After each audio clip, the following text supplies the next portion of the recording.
guys, welcome to Read Aloud Time with Miss Whiteside again.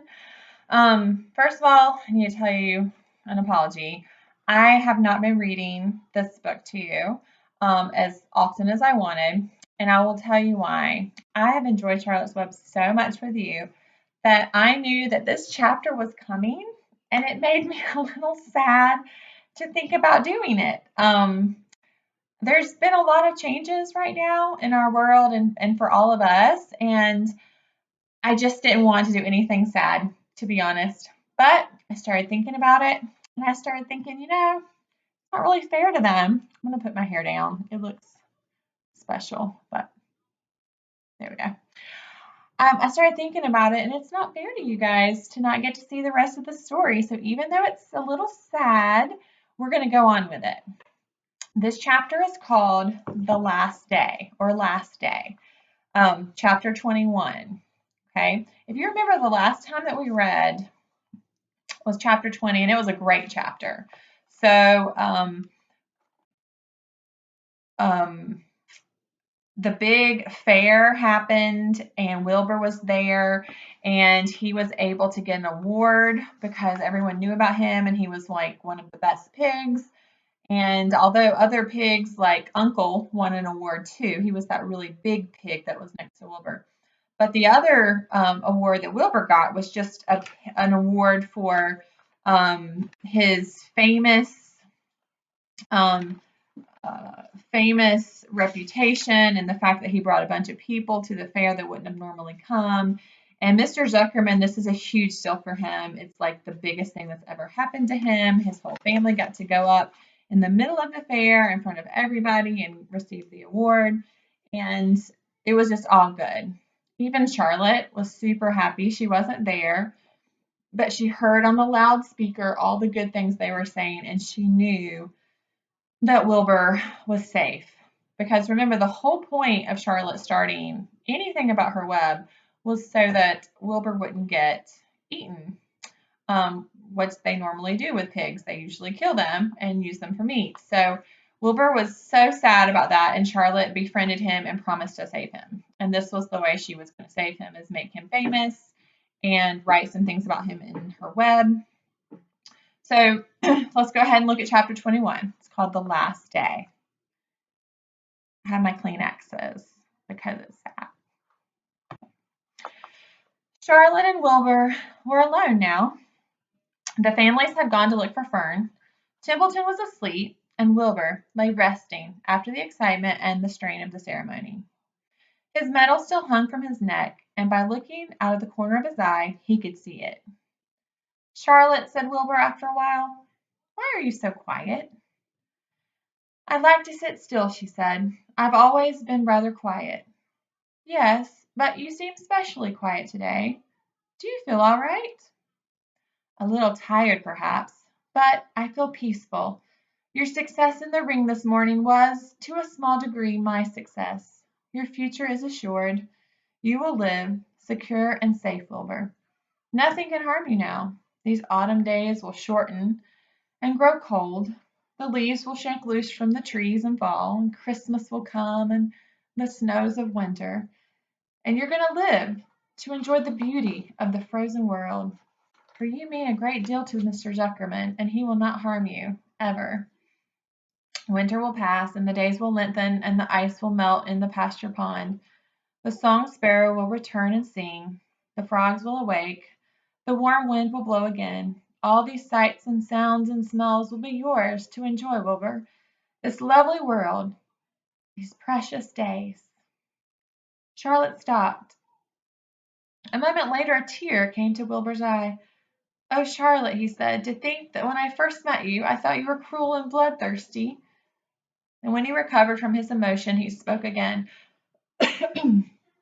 Why did you do all this for me? He asked. I don't deserve it. I've never done anything for you.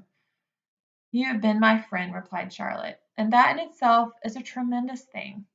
I wove my webs for you because I liked you. After all, what is a life anyway? We're born, we live a little while, and we die.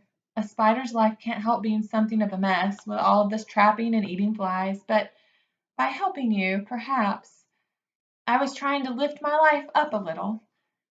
Heaven knows anyone's life can stand a little bit of that. Well, said Wilbur, I'm no good at making speeches. I haven't got your gift for words, but you have saved me, Charlotte, and I would gladly give my life for you. I really would. I'm sure you would. And I thank you for your generous sentiments. Charlotte, said Wilbur, we're all going home today. The fair is almost over. Won't it be wonderful to be back home in the barn cellar again with the sheep and the geese? Aren't you anxious to get home? For a moment Charlotte said nothing, and then she spoke in a voice so low that Wilbur could hardly hear her words. I will not be going back to the barn, she said. Wilbur leapt to his feet. Not going back, he cried. Charlotte, what are you talking about? I'm done for, she replied. In a day or two I'll be dead. I haven't even enough strength to climb down into the crate. I doubt if I have enough silk in my spinnerets to lower me to the ground. Hearing this, Wilbur threw himself down in an agony of pain and sorrow. Great sobs racked his body. He heaved and grunted with desolation. Charlotte, he moaned, Charlotte, my true friend. Come now, let's not make a scene, said the spider. Be quiet, Wilbur. Stop thrashing around. But I can't stand it, shouted Wilbur. I won't leave you here alone to die. If you're going to stay here, I shall stay too. Don't be ridiculous, said Charlotte. You can't stay here. Zuckerman and Lurvy and John Arble and the others will be back any minute now. They'll shove you into that crate, and away you'll go. Besides, it wouldn't make any sense for you to stay. There would be no one to feed you. The fairgrounds will soon be empty and deserted. Wilbur was in a panic. He raced around and around the pen, and suddenly he had an idea. He thought of the egg sack and the 514 little spiders that would hatch in the spring. If Charlotte herself was unable to go home to the barn, at least he must take her children along with him. Wilbur rushed to the front of his pen, and he put his front feet up on the top board and gazed around. In the distance he saw the Arables and the Zuckermans approaching, and he knew he would have to act quickly. Where's Templeton? He demanded. He's in that corner, under the straw, asleep, said Charlotte. Wilbur rushed over, pushed his strong snout under the rat, and tossed him in the air. Templeton! Screamed Wilbur. Pay attention! The rat, surprised out of a sound sleep, looked first dazed and then disgusted.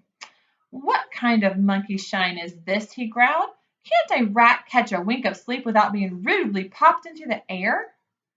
Listen to me, cried Wilbur. Charlotte is very ill. She has only a short time to live. She cannot accompany us home because of her condition.